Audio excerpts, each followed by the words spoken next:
So in North Georgia, in the city of Augusta, near the border with South Carolina, there's a business called Anytime Bail Bonding. Here's their sales pitch.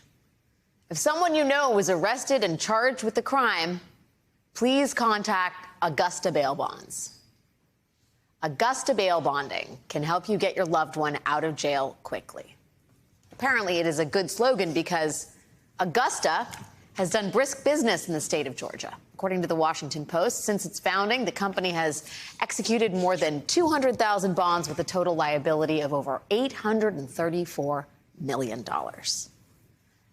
Now, it seems that one of the owners of Augusta Bail Bonding is a man named Scott Hall. Hall has reportedly done well for himself, and because of that, he knows a fair number of state muckety-mucks. He is also reportedly a relative of David Bossie, Donald Trump's 2016 deputy campaign chairman. And according, again, to the Washington Post, Mr. Hall became enthusiastic about Trump's rise in 2016.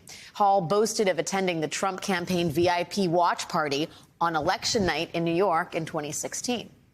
So Scott Hall, well-connected in the state of Georgia and apparently a big Trump booster, but also not an elected official, not a political operative, a bail bondsman.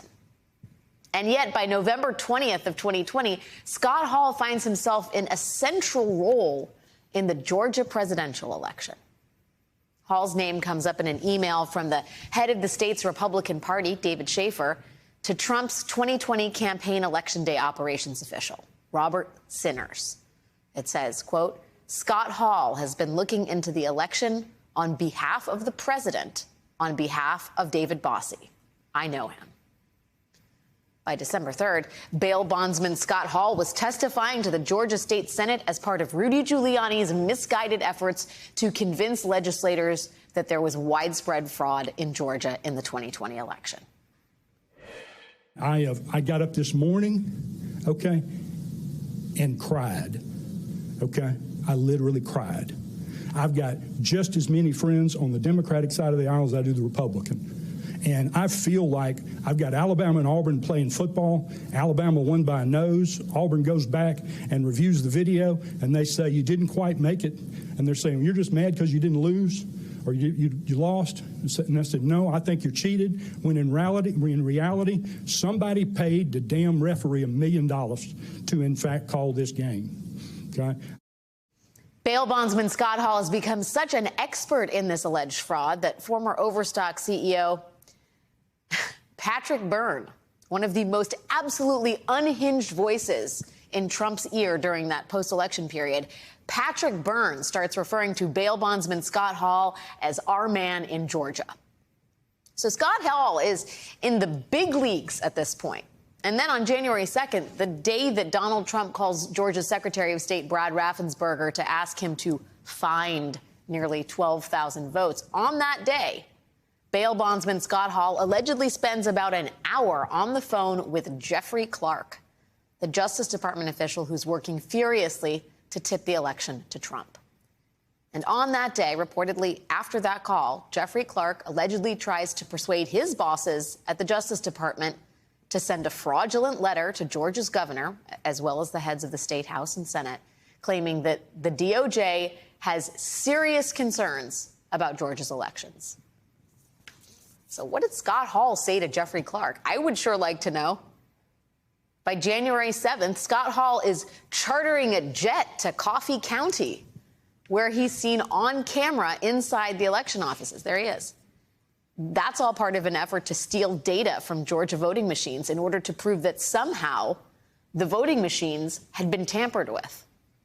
Scott Hall later bragged about his role in that data breach in a phone call to the head of an election security advocacy group. Quote, I'm the guy that chartered the jet to go down to Coffee County to have them inspect all those computers. How did Scott Hall, bail bondsman, end up becoming a self-appointed forensic expert on voting machines? Did someone put him up to it? Who paid for it? I mean, man, I would sure like to know.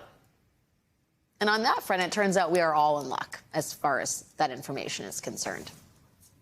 Scott Hall was one of the 19 co-defendants indicted in Fani Willis's Fulton County conspiracy case. He was indicted on 7 felony counts, most of them having to do with his role in the Coffee County voting machine heist. But given Scott Hall's role in a whole bunch of subplots to overturn the 2020 election, given all his unusual relationships and phone calls and activities, well, there's a whole lot more that bail bondsman Scott Hall might have insight into.